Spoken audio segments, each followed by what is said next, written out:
para llevar la libertad al mundo entero. Esa guerra va a desarrollar, lógicamente, su sentido modificador del contenido de la revolución. Y la expresa, ese sentimiento lo expresa admirablemente y va a ser una de las fuerzas que moviliza a toda la gente en ese sentido. La aparición verdaderamente prodigiosa de un canto de guerra que compone un desconocido que se llamaba Rouget de Lille en la ciudad de Alsacia para el ejército del Rin, que se llama el canto de guerra del ejército del Rin, que es lo que hoy llamamos la Marsellesa.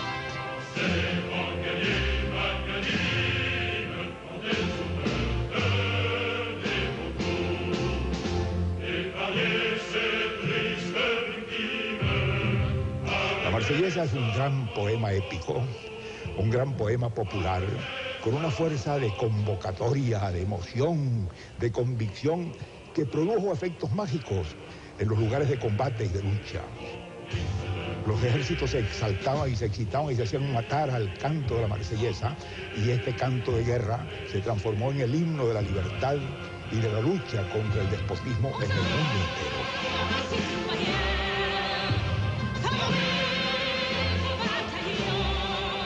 Los ejércitos del emperador de Austria y del rey de Prusia invaden a Francia.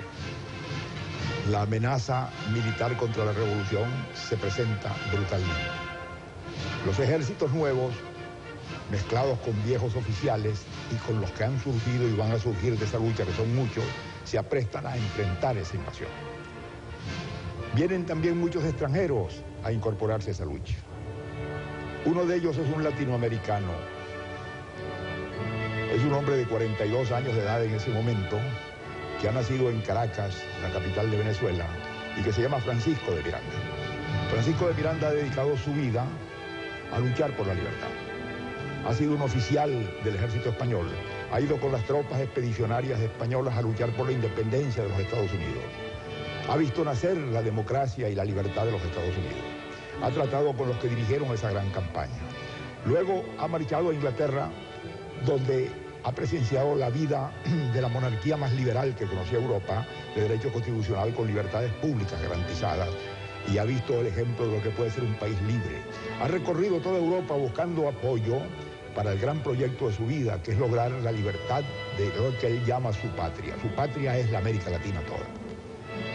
Y cuando surge la Revolución Francesa, él está en Inglaterra, ve la forma en que se proclama el derecho de todos los pueblos a disponer de sí mismos, a ser libres, a sacudir el despotismo, y piensa que allí puede haber una fuente y una base de ayuda para la independencia de la América Latina, y se viene a Francia. Se viene a Francia y se ofrece como oficial para incorporarse al ejército. Lo incorporan y le dan de alta. Y él sale bajo las órdenes del general Dumouriez a enfrentar la invasión austriaca. Los austriacos han progresado mucho, han logrado penetrar muy profundamente y están a las puertas de París. Hay pánico en París, en la ciudad. Va a caer París, se va a acabar el movimiento revolucionario. Pero por una casualidad muy grande, ya en el mar, muy cerca de París, se enfrentan estos ejércitos improvisados de la revolución en una especie de encuentro fortuito con las tropas austriacas. Ahí está el general Kellermann y está el general que con ese grado se ha incorporado, Francisco de Miranda.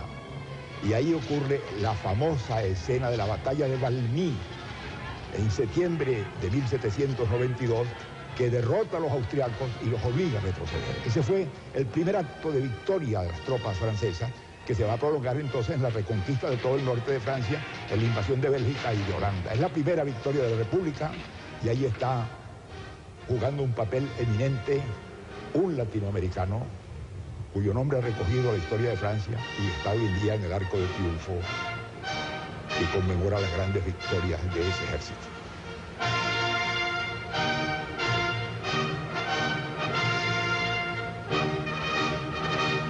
La victoria del general Dumouriez cuando invade a Bélgica y a Holanda constituye la primera gran triunfo y la primera expansión que tiene la Revolución Francesa en territorio fuera de la Francia. Va a comenzar allí en realidad una guerra muy larga, cosa que no pensaban ellos. Esa guerra en rigor va a durar prácticamente 21 años, hasta el final de las guerras napoleónicas. No va a cesar ni un solo momento y Francia va a dar un aporte extraordinario de sangre para esa larguísima lucha, que al mismo tiempo va a convertirla en la potencia militar más importante de Europa en su tiempo y que desde luego va a hacer surgir una nueva circunstancia histórica. Cuando Dumouriez se ve triunfador, él piensa que en sus manos está el destino de la revolución y como él en el fondo sigue siendo monárquico, resuelve empezar a conspirar con la idea de volverse con ese ejército sobre París, tomar a París, acabar con aquella asamblea revolucionaria y establecer una monarquía de tipo constitucional que sea una rectificación de toda esa marcha que ha venido teniendo la revolución hasta ese momento. Al entrar en esa conspiración es descubierto, huye, pero Miranda, que está junto a él, va a quedar implicado a pesar de que no toma ninguna participación en esto. Y en aquel momento tan peligroso es detenido, es sometido a juicio y tan grande fue su inocencia que logró salir con vida y no terminar en la guillotina, lo que le permitió completar el esfuerzo de su vida iniciando la larga etapa de lucha por la independencia de la América del Sur, como él llamaba su patria. Esa circunstancia va a traer un hecho nuevo al escenario.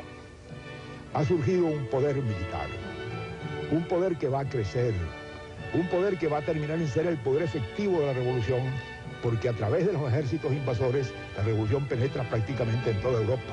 Va a llegar finalmente a España y a Rusia.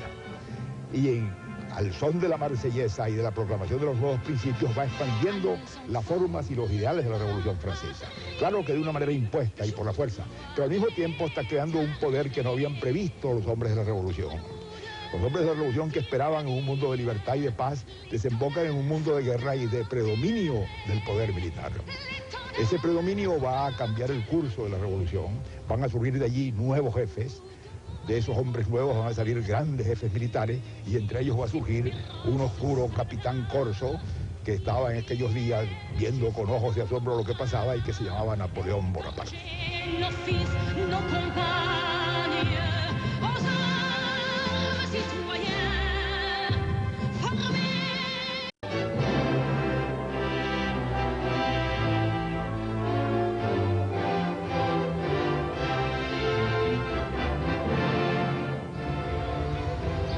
Para 1793, en el seno de la Convención Nacional existen tres grupos bastante definidos.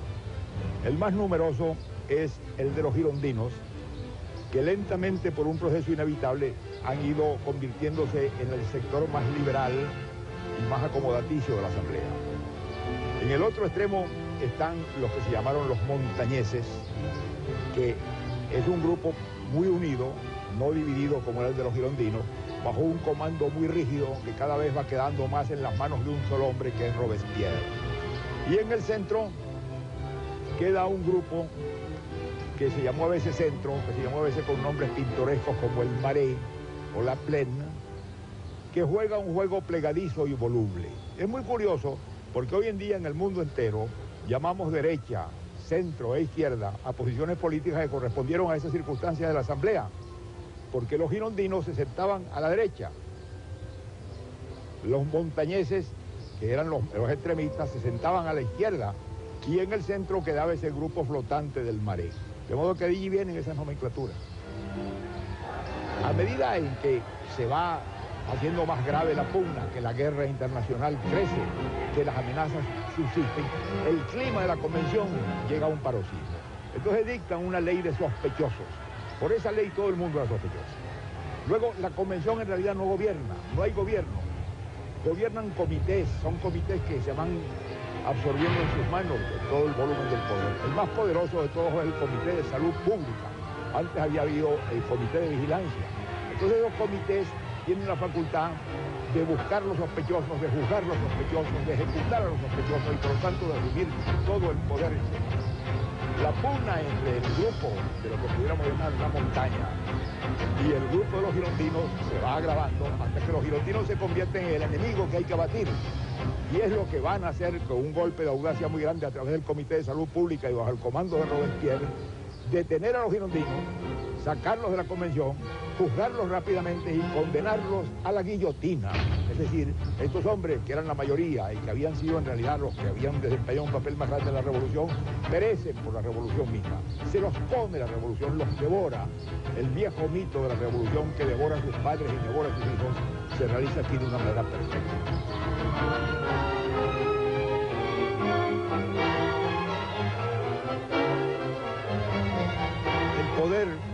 se ha ido concentrando rápidamente en una pequeña institución que es el Comité de Salud Pública en el seno de la Convención. Ese comité asume poderes que ningún rey de Francia tuvo nunca, incluso el de disponer de la vida de cualquier persona. Y dentro de ese comité hay una figura dominante que es en realidad la voluntad suprema de todo esto, que es la de Robespierre. Es un hombre frío, extraordinariamente inteligente, y es un fanático de la virtud. Lo llaman el incorruptible. Y por ese fanatismo de la virtud, él se convierte en un monstruo. Por querer el bien, por llevarlo a los extremos más supremos, se convierte en un destructor, en un criminal, en un loco paranoico que ve enemigos por todas partes y que no tiene otro propósito que destruir para implantar esa regla sobrehumana que él concibe como la condición normal de la vida.